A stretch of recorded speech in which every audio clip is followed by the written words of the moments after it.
There's a temporary cessation of the war in Gaza, encouraging more hostages to be released by Hamas. According to several people in the government, if the war doesn't restart, the government will fall and Israel will be in a big crisis.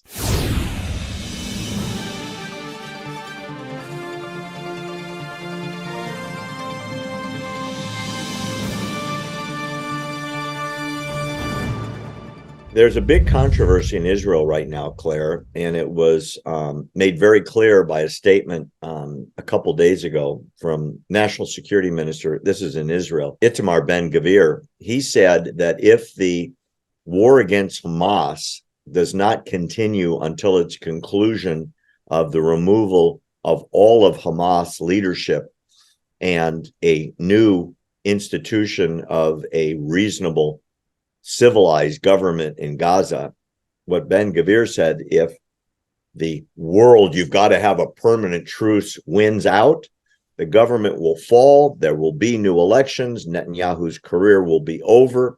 I've spoken to a number of people in Israel that have said the big contentious debate in Israel is 10 more hostages for one more day of truce, 10 more hostages, blah, blah, blah. The problem is the people that were brutalized and taken into Gaza, men, women, and children, a lot of the men were considered to be soldiers because they were of soldier age, or they actually were soldiers.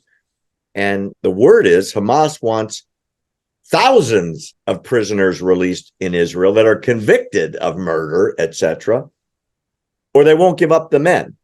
And if that happens, there'll be a complete disintegration of the government in Israel. On the other hand, if the war starts up again, the government will retain its position in place because the coalition will not fall. What should Israel do? Well, understanding the Israelis, understanding the Jewish people's value that they put on the worth of human life, I can well understand why Prime Minister Netanyahu's government decided to accept to going into these pauses and for hostage exchanges.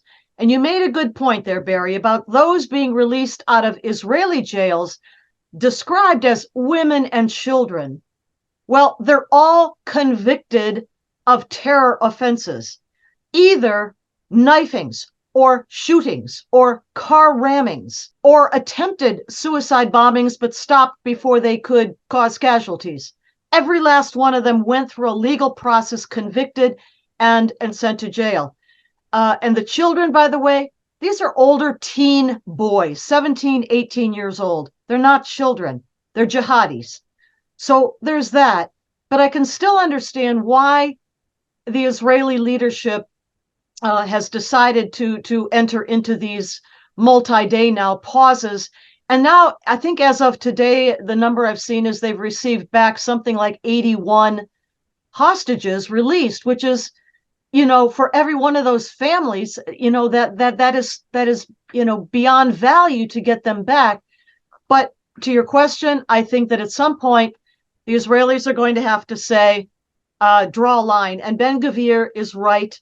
There has to be a line drawn at some point to say all the hostages remaining released by X date certain, or the operation in Gaza begins again. And in any case, the operation of the IDF to eliminate the Hamas influence, operational capability, presence in Gaza must restart, and probably restart soon.